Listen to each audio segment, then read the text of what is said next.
with the Cris podcast. Special guest in here, Mike Renner, our guru of all things draft and everything else. He does all our college football at PFF. He does everything related to the draft, and he knows the NFL better than anybody I know, with the possible exception of Eric Eager, who's in charge of R&D and everything else at PFF as well. What's happening, guys?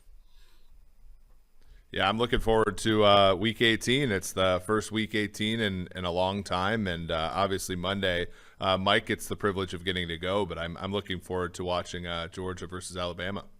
I was going to say I'm excited for that college football national championship. First one I'm going to. I'll be there Monday in Lucas Oil. First one I've ever been to. It's going to be sensational. We'll get back to the college championship in 1 second. I've got to talk about my story of the day first of all.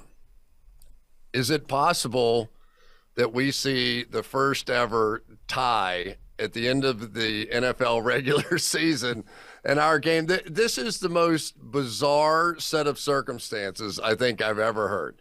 That if the Colts lose to Jacksonville and Pittsburgh loses to Cleveland, both possible. The Colts haven't won in 6-7 years down there in Jacksonville. That if the Raiders and Chargers in our Sunday night game in the final game of the NFL season were to tie, both teams would go to the playoffs, right? So do I think there's any circumstances under which they both just take a knee and the over-under is 1 for the game? Is there any circumstances that happens? No. Is there a circumstance that at the end of the game and at the end of overtime, somebody has the ball and decides to take a couple of knees to run out the clock so that the game ends in a tie? Yes, I do think that's a possibility. So where on that sliding scale in between is also a possibility that could happen, and that those two coaches kind of wink at each other and go, we could both go to the playoffs here. It's probably never going to get anywhere close to this, but it is weird. I mean, who would have ever anticipated this was possible? Well, I think if you've watched the history of hockey, you sort of know that this is like how folks act, right? Like, I think it's Michael Lopez, who the director of data and analytics at the NFL, when he was an academic, he did like a study about hockey and how, when a team, as the season progresses, teams got less and less aggressive in the third period of hockey games, because if you got to overtime, both teams got a point in the standings, right? And like, this is kind of the souped up version of that, but I could totally see it happening. And not to what you're saying, which is that like teams just take a knee the whole time, but to the whole, like, this game's going to be a lot less aggressive. Like, I think if you're a betting person, this under on this game is 49.5. Like, I think you have to take under on this game, just because, it might not be taking knees the whole game, but it's going to be far less aggressive. I just wish there was kind of a background between Brandon Staley and Rich Bisaccia, where like they were friends, or there was maybe there's like Belichick and a disciple as the head coaches. So there could be some like gamesmanship or pre-game sort of talk about, hey, maybe we tie if it's close at the end, something like that. But they obviously don't have a history together. There's no reason for them to just roll over either of them in this game. So I don't think we end up seeing. I think even if it is close in overtime, if that does end up happening, I think both teams are going to be playing to the end. Cris, how much are you going to be sweating this out, though? I mean, it's a 2.9% chance that I give it using our tool at PFF Greenline, PFF.com. Get yourself an elite subscription. 9% chance the Jaguars win against the Colts. A 33% chance, more or less, that the Pittsburgh Steelers take down the Baltimore Ravens in Baltimore. So that's about if you multiply those together, about a 3% chance that you're facing that situation on Sunday night. Al and I are going to be drinking all weekend, just worried to death about this whole situation. It'll be incredible. I mean, I don't care, but it is one of those loopholes that you begin to go, you know how sports are sometimes until you start playing and you have no idea what could end up happening out of that. But it was an amazing thing to wake up to this morning, trying to figure out how is that possible? How are we going to do that again?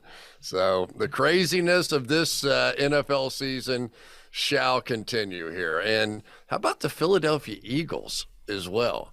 Philadelphia Eagles were sort of counted as dead. We did the last game last year, and there was, okay, they put in their backup quarterback, coach gets fired, all that kind of stuff. They start slowly, they're throwing the ball too much, and they turn their whole season around, and they're in the playoffs now.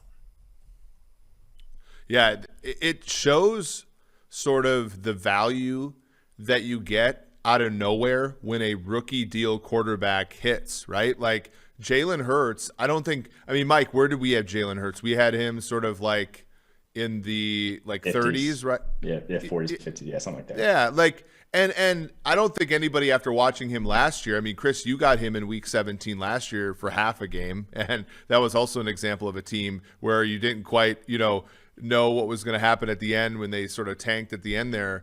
But we watched him for 4 games and he was okay, but not necessarily going to assuage any, I would say concerns about the team going into this year. Their win total was 6.5 in the betting markets going in. There was a lot of people, myself included, that bet under that and bet at least a little bit on the idea that they could be the worst team in the NFL. Now, they've gotten an easy schedule, and I also think Jalen Hurts has really emerged. But now that team, 3 first-round picks coming up in the draft, that team's got a shot to be an NFC contender for a few years now. And I also think it. I think it also speaks to the fact that you don't need to be that good to provide a ton of value at the quarterback position. Like Jalen Hurts, no one's arguing he's top 10. I don't even think anyone's arguing he's top 12 to 15 at this point quarterback in the NFL. But just average, competent quarterback play when you don't have to pay that guy only a couple $1 million a year is so valuable, because then that's $30 million that everyone else is spending around the NFL that you get to use to actually put good players at other positions on this roster. The other part of that was watching the game last year where he got benched in the third quarter. You could, or whatever it was, fourth quarter, you could see the fight in that team. Like that team wanted to finish that game. And in part because Jalen Hurts was playing his guts out there. And then they took him out, and you could almost feel the sort of looking around like, what the heck just happened out here? But I do think he sort of commands that kind of respect. He's a powerlifting champion. He can complete a ball. I think your guys' numbers were exactly that coming out of college, that he was very accurate. So now the question's going to come up, do they use one of those 3 picks on a quarterback, which is kind of the same situation that they were in with Carson Wentz, and then they got a second-round quarterback. The whole thing's crazy. This whole year is just crazy, but nothing crazier than the Cincinnati Bengals knocking off the Kansas City Chiefs. And Eric, I understand that you were at the stadium when that game was played. Give me some feel for the vibe of the end of that game. It was crazy. First half, and you watched the game, they were down by 2 scores twice, and you could sense that Bengals fans, and they were all fun. They were very much like, we know that the Chiefs are, AFC champion and all that kind of stuff. And then once the gears started to turn a little bit, you could tell that they were starting to have some fun, and they were starting to sort of believe that they had a chance to win the game. And I got to say, once I had to leave to do the Steve Kornacki stuff at the office, right at, so I had to leave maybe a little bit earlier than I wanted to. But it was right when they had that last penalty on the 4th down, and I was like, oh, they're going to be able to kneel it out and kick a field goal. I got out and left, and I was sitting outside the stadium walking to go get a bike. And when that field goal went in, you could hear it 3 blocks away. It was really crazy. And I think, that it's so much fun, right? Because you now look at this team, and what Mike said is true about Jalen Hurts. It doesn't take that much when the guy is on a rookie deal for you to get tremendous value out of that position. But then when you have him, Joe Burrow and Ja'Marr Chase and T. Higgins all on rookie deals, and they're among the best in the league at their position, like this Bengals team is going to be here for a while, and they're going to be a pest for a long time. In the sides of teams like Buffalo and Baltimore and Kansas City, and you saw it with Burrow. Once the Bengals put the ball in Burrow's hands the last 2 weeks, I don't think that there's been a player that's played better. So yeah, I was gonna say, I said it before the game. Actually, I said that the Bengals, I thought, were going to win because we had Joe Burrow. He was the number one graded quarterback. I just don't think that people were giving him the respect. Like if you had watched him play all season long, it wasn't too much different than what we saw in that Chiefs game. It's just he hadn't done it he hadn't had that stage against an elite quarterback on the other side where everyone was watching him do it. And if you go back to what he was at LSU, in all those situations, he rose to the occasion. He was always at his best in the biggest games. And so to me, prior to that game, I was like, Joe Burrow is going to come in and play his best game of the season or close to it, because that's just who he is. And that's who he's been all season long. People just haven't caught up yet. And I think people are finally catching up. Joe Burrow was great, and I'm not going to take anything away from him. Ja'Marr Chase was greater. What he did in that game, the first catch and run, it's 14-0, and he makes this catch and run for a touchdown that was sick. But the play on 3rd and 27 and some of those catches he made in just one-on-one situations, is he going to, when we get to the playoffs, is he going to start getting the Tyreek Hill treatment? Is he going to start getting forget everything else? We've got to play some umbrella coverage against these lunatics, because if we make their offensive line block our guys all day, I feel pretty good about that. If we just have to stop the run with 7 in the box, okay, we're not going to get beat with that, or our offense can score some points. But you cannot let those guys run wild down the middle of your secondary like that. It was stunning to watch. I mean, it was just – I've seen some great performances in huge moments by wide receivers. Larry Fitzgerald comes to mind in the Super Bowl that they lost down there. But that was about as good as I've seen. Yeah, I think the Ja'Marr Chase, by the way, is the 6th most valuable wide receiver in the NFL this year. He just passed Tyreek Hill, to your point, Cris. And, he had that stretch of games, right? Like from the Baltimore game where he had over 200 yards to the next Baltimore game, he didn't have a 100-yard game. And then obviously the last 2 weeks he's been great. And I think that was always the promise of having a wide receiver picked at 5 instead of a left tackle. Like Penei Sewell's been wonderful this year, but sometimes to get into that upper echelon of the NFL, you need the variance, right? It was sort of like when Randy Moss came into the league. The Vikings were 9-7 for like 5 straight years, and then he comes in the league and boom, they're 15-1. The Bengals were like even worse. They were like sort of 4-12, 5-11, stuff like that. And they need a Ja'Marr Chase, not just to like save Zach Taylor's job or to get that team to 8 wins, to win a division and to beat a Chiefs team. Because now, after beating the Chiefs, like, does anybody doubt that the Bengals can beat any other team in the AFC? It's that kind of playmaking at that position that just changes the course of a franchise. And it's kind of how they all pair together. That's why the whole thing is like Ja'Marr Chase. You can debate the Ja'Marr Chase versus wide receiver versus tackle all you want, but Ja'Marr Chase played with Joe Burrow at LSU. They had a connection. We know that that's so big at that position. And not only did they have a connection, it was at the most valuable sort of place you can have a connection, go balls. Like they were the best go ball tandem, maybe in college football history with what they were doing in 2019 at LSU.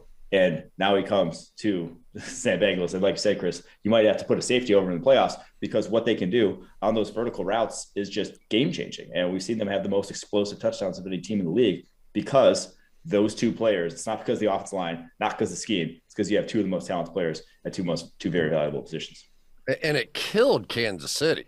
I mean, if Kansas City now loses that number 1 seed, which, at least for right now they have to Tennessee, that's a brutal gut shot. That means no week off. That means you've got to win 3 games to get to the Super Bowl. That means a lot of different stuff. That means if you play Tennessee, you play them in Tennessee instead of at Kansas City. So it was a real gut punch for Kansas City at the end of that game.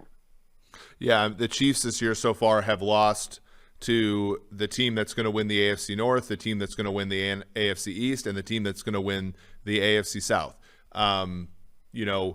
I think when you look at that team, they're the favorites in the AFC. They're 5-1 to win the Super Bowl. Only the Packers have better odds, but it's not inevitable the same way it felt the last year specifically when they were 14-1 at this time. And I think that, that game exploited some things with them, right? Like their defense went into the game, I think 6th in points allowed. Now they're 13th. They had turned it around from an early season swoon. Well, all that stuff came back on Sunday. They went like 3 straight weeks having dropped 1 ball and Patrick Mahomes not producing turnover-worthy plays to him producing 2 of them and them dropping key passes in key spots on Sunday. So it was a wake-up call, I think, for a Chiefs team on an 8-game winning streak that, it could go either way for them. But I certainly think that in the AFC now, the Titans getting that 1 seed, I mean, Derrick Henry coming back, A.J. Brown getting a week off, Julio Jones, really, I think probably, needing that time off, a bunch of injuries on that team, Mike Vrabel doing a great job this year. Like, I think they probably benefit from the 1 seed more than anybody in that conference. And I'll say this about the Chiefs, and Eric spoke to it a little bit. This offense is different. Now they've figured out in recent weeks to sort of exploit those 2 high looks a little bit better, but it does limit them from that kind of peak that was the unstoppable force that when they got a 28-14 lead in the past, they just poured it on to 40, 50 points. They weren't scoring 3 points the rest of the game like they did against the Bengals in the second half. Like it was when you couldn't stop this Chiefs offense, you couldn't stop them all game long, and it didn't matter. That we've seen come and go, and I think it's because there is kind of a blueprint that teams are using against the Chiefs. And yeah, they've had better options for it, like I said, of late, but it's still not to the level of juggernaut that it was basically they could run through the AFC on the backs of that alone. Okay, so if you're Antonio Brown and you decide to take your clothes off and walk across the field and leave the stadium and give up your career, okay, that's one thing. But he didn't calculate in. He still had to get in there and take a shower and get his clothes on. And the door is locked. There's no way they're leaving that thing open. And the serious question out of the whole thing is, did that moment cost the Bucs a chance to repeat as Super Bowl champion? Chris Godwin's already out. We saw Antonio Brown, what he did in the playoffs and in the Super Bowl a season ago. Is that bit of craziness eliminate Tampa now? Are we I got to tell you, I look at them completely differently. And is there any chance that with Gallup out for Dallas that they would sign him? Think about it. I mean, if nothing else, you sign him and he knows the team that you may have to play in the championship game or in the playoffs at some point inside now. This whole weekend was like so bizarre for me. I feel like I'm like in an alternative universe here or something. Well, that's the thing though, Chris. They haven't cut him. The Bucs have not cut him yet. They said he's not on the team, but he has not been cut. They're not going to release him. They're going to keep him as a non-rostered whatever because they don't want the Cowboys to sign him. They don't want the Packers to sign him. They don't want a team they're going to play in the playoffs to get this guy down the stretch. Or I could see them realizing, hey, we're not going to make it through the NFC without Chris Godwin. With all the injuries we have, they might limp into the wild card round, or I guess it's still called the wild card round. The wild card round without Levante David, without Shaq Barrett, without Mike Evans. That at that point, they're susceptible. They are not the Bucs that won the Super Bowl last year. They're a completely different team, even with Tom Brady at quarterback, and could lose to one of these teams in the NFC. Like as we just saw to the Jets, they almost lost last week. So yeah, I could see them reuniting, to be honest. I don't think he plays anywhere else. Yeah, the interesting thing there, and we have the Patriots about plus 900 to make the Super Bowl. That's exactly where the betting. Sorry, not the Patriots. The Bucs at 9-1 to win the Super Bowl, which is exactly where the betting markets have them, which is lower than they started the season. They started the season at 7-1, so things have gotten worse for them, which they usually get better for a team as it goes on. The thing that I'll push back a little bit on this idea that all is lost, and again, I'm sort of looking at the totality of Brady's career. Like I remember them in 2018, the last time Brady with the Patriots won the Super Bowl, and they walked into Arrowhead And, they had Gronk still. They had Edelman, right? But then they also threw Chris Hogan at you. They threw Philip Dorsett at you. They threw guys like that. And so I do think that the shock of it sucks, right? And that's how you can almost lose to a Jets team when it happens. But I think if you give Tom Brady runway and say, look, okay, get through this Carolina game Sunday, week 1 of the playoffs, you're at home. You're probably, the NFC teams after the division winners aren't very good. So get Saints though. Saints is going to be their most likely opponent is the problem. Yeah. Yeah. So, and I agree, like the Saints match up well against them, but the thing is like, I do think if you give Brady runway, he's probably going to be okay. But the NFC has a bunch of really elite teams, right? Would you make the Bucs favorites against the Dallas Cowboys, the Green Bay Packers, the Rams, or the Cardinals right now? I don't know. I don't know either. And I think the Packers are sort of the prohibitive favorite, in my mind anyway, in the NFC, having to go through Lambeau. I'm almost warm again after being up there in that stadium. But I should have said hello to your mom, by the way, Mike. I didn't know she lives so close. She lives right next to Lambeau Field. How is that? Hopefully you'll be back there soon. Yeah, that's how big a Packer fans we are. That's crazy. But let's set the Packers aside here for a minute. Who's your favorite team coming out of the NFC? Who has the best shot of knocking these guys off? The Rams? They're the 2 seed as of right now. The Bucs, they did it last year, but we just talked about their issues. The Cowboys now without Gallup and playing in the cold weather. I mean, it's hard to make a case that somebody is really right there with the Packers at this point, like you can in the AFC where it's completely wide open. Yeah, our numbers make Tampa Bay the second most likely at, basically, I think it's 23%, maybe going in. And I think that's, we're giving a lot of respect to Brady, giving a lot of respect, to that team there. But after that, I would have told you going into last week, I would have said the Dallas Cowboys. I think, their defense, Mike has written about this a lot, but it's like their defense has a lot of really good pieces. I think Dan Quinn's doing a great job. Dak Prescott kind of had a season kind of like Mahomes, where it's been kind of very good at the beginning, lull you to sleep during the middle, and then he's had some good games recently, including the game you had against Washington. But then they lay an egg this last week at home against the Cardinals. So, it is a season full. The Packers are really the only team in the NFL this year where they haven't had, other than week 1, and I guess maybe that's it. Like, their bad game was week 1. But, they've never had a game where you're like, okay, I'm all in on Green Bay, and then they lay a complete egg. Whereas we've gotten that for basically every team in the NFL so far this year.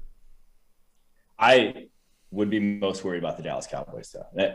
With the Bucs as banged up as they are, it's a complete opposite Bucs team of what we saw last year, where they're just getting healthy. Vita Vea coming back, pretty much healthy across the board.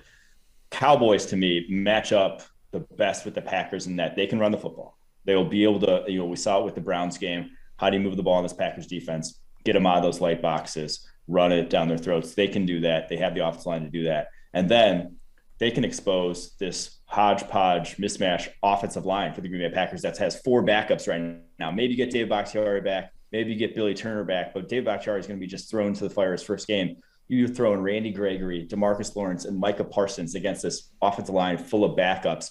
That could spell disaster. And yeah, it wouldn't be most likely until the championship game that would be the case.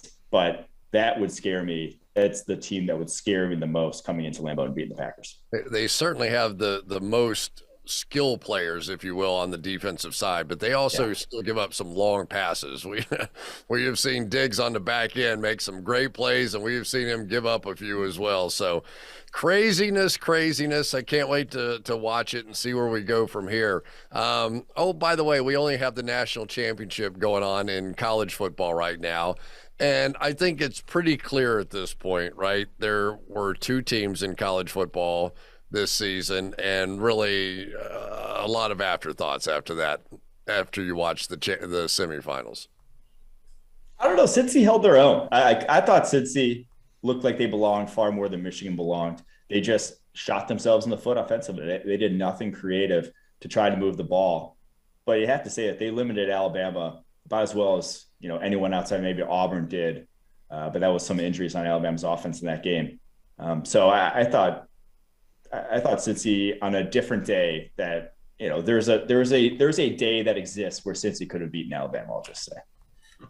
Yeah, I agree. As somebody who, and I, had a bet on the show that Mike and I host, the PFF NFL or college live show, which is 11 a.m. every Friday during the college season. I thought that Bama was more than good enough to cover that spread.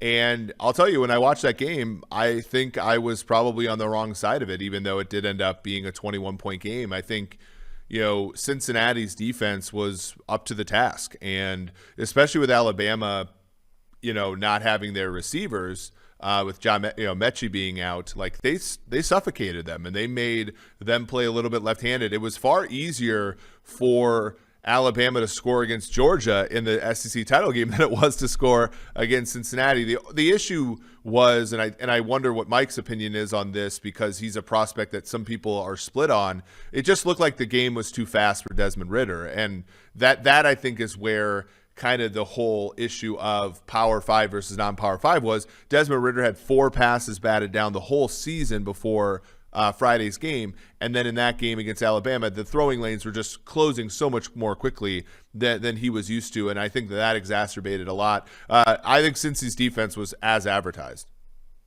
Yeah, I think Ridder came into that game knowing he just wasn't going to have time, and so you just saw him play faster, try to do things faster than he normally does. And he doesn't have a necessarily quick release. So he's kind of, with those batted passes, he's telegraphing where he wants to go with his eyes before the snap on like those RPOs and stuff, and just D lineman getting in the throwing lanes because he's got that elongated release. It didn't totally surprise me with that. I thought going into the game, the sheer depth of Alabama was going to expose any partial weakness that Cincinnati had. It was just like, whoever it was, in some cases it was the right tackle, in some cases it was the guard, whatever it was going to get exposed with an All-American sitting right on his nose, and that sort of happened. The thing that I was surprised with is I didn't think Bryce Young looked very good. I mean, I understand the coverage was there and he was missing receivers, and I didn't think his arm strength looked great. I didn't think his decision making. I thought he got rattled in that game, and we're kind of lucky to come out of it. Oh, yeah, for sure. And I thought that one of the things, and Cris, you're going to have to document this because it's a rare occasion, but like, I thought Alabama just should have kept running the ball. Like, what were they doing? They were more physically imposing. And it just looked like Bill O'Brien got bored and like decided he needed to throw, but like, they were just physically manhandling them. And I think this is one of the differences between college football and the NFL, where in the NFL, you don't have these disparities in size and physicality that you do in the NCAA, where like Alabama's guys are just bigger, faster, and stronger, right? So then they should just be able to manhandle them. And it felt like Bill O'Brien opened the door for Cincinnati to have a chance by calling the bad plays, unfortunately. Yeah, you flip this in the SEC championship game, we're not talking about Bryce Young Heisman. We're talking about probably Kenny Pickett as a Heisman winner right now. Yeah, the other thing that it's always a great lesson for me anyway is the significance of cornerbacks in football. And Cincinnati has 2. I mean, they really do. They've got 2 that can, maybe 3. I don't know the other kid that well, but I think Sauce is going to end up being, if not the first pick from the cornerback class, pretty close to that, and he declared today, right? I mean, that was he declared for the thing. So I really don't know. Now we've got to flip it to the championship game, though, and we saw Alabama throw it all over the yard in the first matchup against Georgia in the SEC title game. So now you're Georgia, and you get a chance to sit back, right? Look at that thing and go, you know what? If we don't give up one over the top here, if we don't give up those home run balls again this time, even if we're only playing with 6 or 7 in the box, those 6 or 7 are trained killers up there, and we can compete with them up front. But we cannot give them the freebies that we gave them last time, Your thoughts on how this game will be different than the first one? I think it's so valuable, or I guess so game changing, the fact that John Mechie's not playing in this game, because The receiver. in that game, the receiver for Alabama. So John Mechie, receiver for Alabama, him and Jameson Williams, like that was their passing offense. Those guys both over 1,000 yards this year. Those were their big plays. Both have Jameson Williams elite speed, Mechie good enough speed. They both can get open deep. And I think that was the biggest thing in the first matchup is Georgia's throwing out two corners in Keely Ringo and Darian Kendrick that are like 4'5", 4'6" guys. They are not speedsters. So you can't leave them one-on-one. But now with only really Williams to worry about, you can put a safety over the top of Williams all day. You can, have guys leaned over to help whatever cornerback that is on Jameson Williams without worrying about that other guy on the other side of the field getting burned deep. Whereas in the first matchup, you really couldn't do that. And we saw them get open deep at will. So I think that's the biggest thing that I think really swings back in Georgia's favor here, and why maybe, Alabama's offense looked pedestrian against Cincinnati, is without that second option. Jameson Williams is really only that one trick deep guy, whereas Mechie was the move the sticks underneath much more so than Jameson Williams. So I think you could see the Alabama passing offense not have near the success this week. Yeah, I when I look at this game, I think, the success that Alabama had as sort of that down payment, which is running the football, is just not going to be there against Georgia, right? Like they're going to have to hit big plays. They're going to have to increase the variance. And it's very similar. This sounds weird, but like I think Alabama does have to play like an underdog in this one, and they are 3-point underdogs in this game in Indianapolis. They have to be willing to lose by multiple scores. And what I mean by that is they have to be aggressive and go down the field, because I don't think that they're going to be able to cross the street on the way to the end zone 10 times against Georgia. We saw it against Michigan, and Michigan's nowhere close to as good as Alabama, but you saw it where it's like Michigan could get a big play, Michigan could get a 10-yard play, but like to get consistent plays against Georgia is almost impossible. And so you have to get big plays so that you can just put 7 on the board and, get back to the huddle and rest up and give your defense a chance to, I think, go after a Georgia offense, which Mike, would you agree with me? Like, I don't think the Georgia offense is going to be what wins them this game, even though they have talent there. I think that's really the sort of nuanced discussion that people aren't willing to have about Georgia, is that like they're not as good as Alabama offensively, but they're good enough to kill bad teams with their offense. So that's kind of where I see the game turning, is whether or not Alabama can hold Georgia to the type of point total they held Cincinnati to. It's going to be a very interesting day of college football. I think it actually makes this game, much like Kansas City not being the number 1 seed in the AFC, makes the whole playoff and the whole games that are forthcoming much more interesting. If you'd had Green Bay as the 1 seed home field, Kansas City as the 1 seed home field with a win over Cincinnati, like, what? Okay, I got it. We're going to watch anyway, but it's not that compelling. With Kansas City as the 2 seed, and with the fact that Alabama beat Georgia the first time around, these games become really interesting in my mind.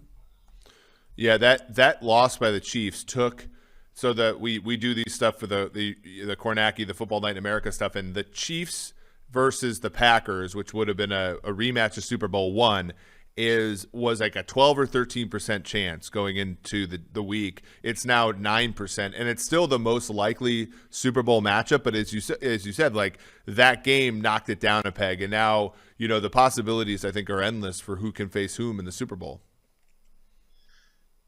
Mike, would you take Georgia in this one? I'm taking Georgia. I honestly, their defense, that front seven, is unlike any front seven I've seen in what they're capable of. Not necessarily rushing the passer, but just unstoppable force in the run game, and some of the stuff they could do blitzing their linebackers. That fool them once, fool Kirby Smart once, sure. I don't think you're getting the best of them twice. I just don't see that with how much talent they have. They'll be able to match up. I could see. I keep picturing Belichick in this thing, that sort of two gap some of those big defensive linemen, and just go, guys, just don't let them. Don't you got a little responsibility on both sides. Don't worry about getting pressure on the quarterback. Let's go double over the top of the one receiver that they have. You don't even have to put your best corner on him.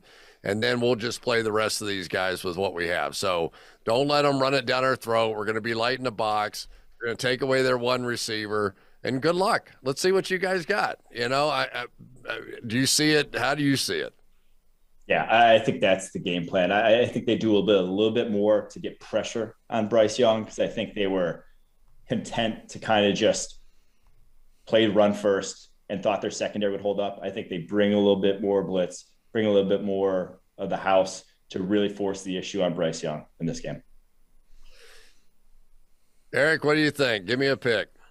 I still am going to take the points with Alabama. They're getting almost the full. I think they're getting the full 3 now. Total on the game 52.5, which is sort of, you can see exactly where the markets are looking at. They think that Georgia is going to be able to control this game because of the total being that low. So, you know, if you like Alabama, bet a little bit of over, bet a little bit of +3. If you like Georgia, I think you have to take the under as well, because I think that that's the kind of game that Georgia's going to want to play if they're going to win a game like this. It's going to be interesting. Gentlemen, thank you very much for your time. This is, we're on to the really fun part of the year for me, when everything sort of comes to a head. And if this NFL season holds up the way that it has to this point in the year, we could see the Bengals win the Super Bowl for all I know. I have the 49ers. I have no idea how this thing is going to play out, because every time this year I felt like I had a handle on a team or a situation, it has just gone the other way. So it's going to be an interesting year. Yeah, I think it'll be fun, and I think just like college football, you know, it was a long route to get there, but it ended up being Georgia-Bama. It might be a long route to get there, but I still think the favorite's going to be Packers-Chiefs. But at the same time, anything else would be a lot of fun, including your Bengals, Chris. I don't think there's been a more fun player to watch in the NFL this year than Joe Burrow. Yeah, the AFC playoffs this year is going to be, just the way it is seeded, is going to be one of the most open sort of conferences in some time, in that you, like Eric said, you can convince me the playoffs the Bengals get through. You can convince me the Colts get all the way through. There's a lot of teams where it's just, you convince me the Chargers get all the way through with Justin Herbert and how he's played. There's just a lot of teams that, 3 games, they could be playing for Super Bowl. It'll be wild. Guys, we shall see you next week, and thanks so much. Have a great weekend. For sure. Thanks, Chris.